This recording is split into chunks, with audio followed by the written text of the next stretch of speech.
Hindi ko pinangarap to. Wala po sa mapa ko to. Wala po sa career plan ko to. Hindi pa naginip, di ko naisip ito. Hindi ko rin po in-applyan ito.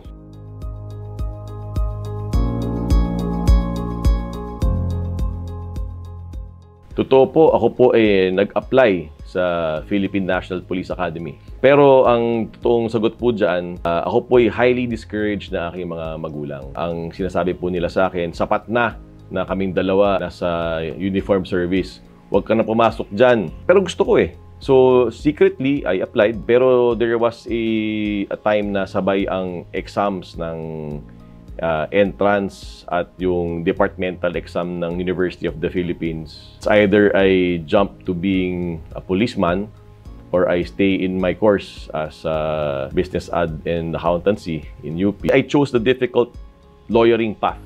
So I'm a 17-year public interest lawyer. So, syempre mapapaisip ka.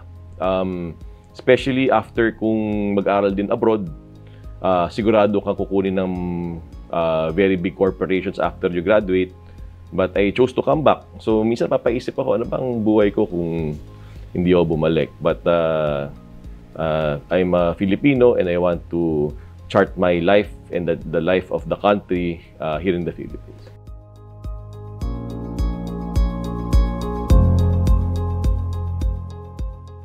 I'll answer you this way. Bayad utang. Pinangalagaan ako when I was little, tayo ng mga kabutihan ng ibang tao. Scholarships lang ako, I saw yung paghihirap ng mga pulis, I saw yung paghihirap ng ibang tao. Mulat ako when I grew up. Sorry.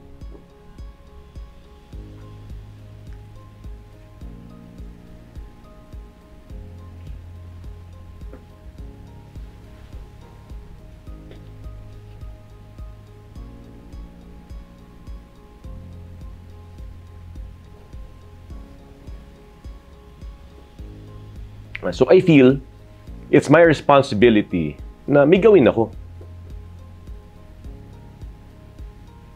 So, bayad utang ako sa schools na pinanggalingan ko. I studied in UP, so turo ako doon. Napag-aral ako Ateneo, turo ako doon. Balik ako dito. Walang ibang choice Sinong gagawa nito? Buhay natin to. Henerasyon natin to.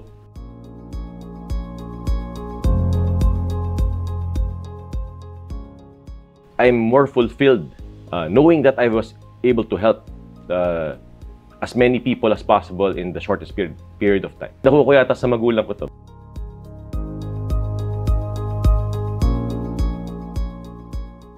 We filed and continued with the case against high-ranking officials. Merong mga 10, 12, 15-year backlog doon. Daan-daan yung kaso. Na-zero natin in 6 months. Ngayon, 60 days ang resolution ng pleb from the filing of the complaint until the release of the decision. Justice must be swift.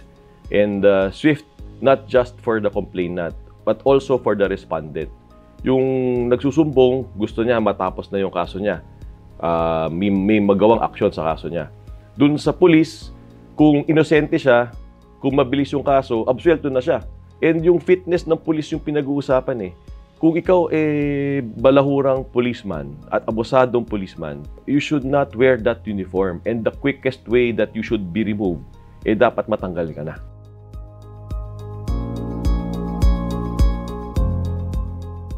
Tambak din ang kaso sa National Police Commission. Libo naman. Kung dati daan, ngayon libo. Just yesterday, we resolved a 22-year-old case. So, ganong level yung tambak din ng kaso dito. Kung ganon katagal ang resolution ng kaso sa National Police Commission, wala na maniniwala sa NAPOLCOM. Ang marching order, by December 2025, 0 case backlog.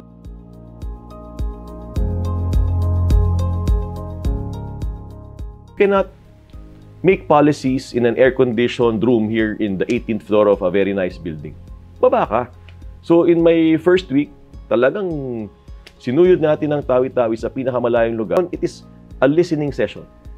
Making them also feel na abot ko pala yung commissioner. Yung NAPOLCOM pala, nandyan, nakikinig sa amin. Kaya na binibigay ko yung number ko to the common tao, ano bang kanila? Makita nila na kapag merong problema, may mapagsusumbungan sila. At yung sumbong nila ay hindi pupunta sa deaf ears. And the decisions are quick.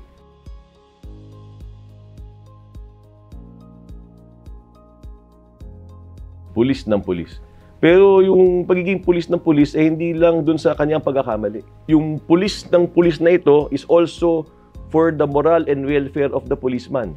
So, from recruitment till the daily operations of the PNP, yung kanilang where they work, how they do their work, how many they are, who gets promoted, until sa dulo ng kanilang serbisyo, yung kanilang retirement, pension, maybe dismissal even. Hindi biro yung bigyan mo ng baril yung isang tao. May responsibilidad yan. Ang responsibilidad naman namin is to make sure that that person who has that power, who has the gun, and who has the uniform is fit. Araw-araw naawa ako sa pulis eh. Kasi napakahirap na trabaho nila eh. Tapos, madaling magmalign ng pulis. Kung gusto mong pumogi, upakan mo ang pulis. Pupogi ka.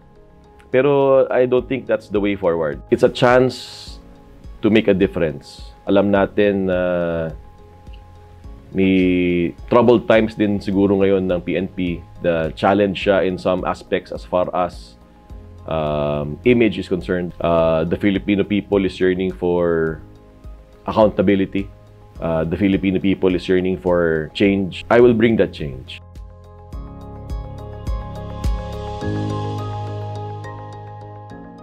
Ituloy nyo lang ang trabaho nyo. Nandito ko para pangalagaan ang moral at welfare nyo. Sa taong bayan, gusto ko rin ng pagbabago gaya nyo. Minsan, mahirap simulan at susolusyonan natin ang problema sa mga tamang hakbang.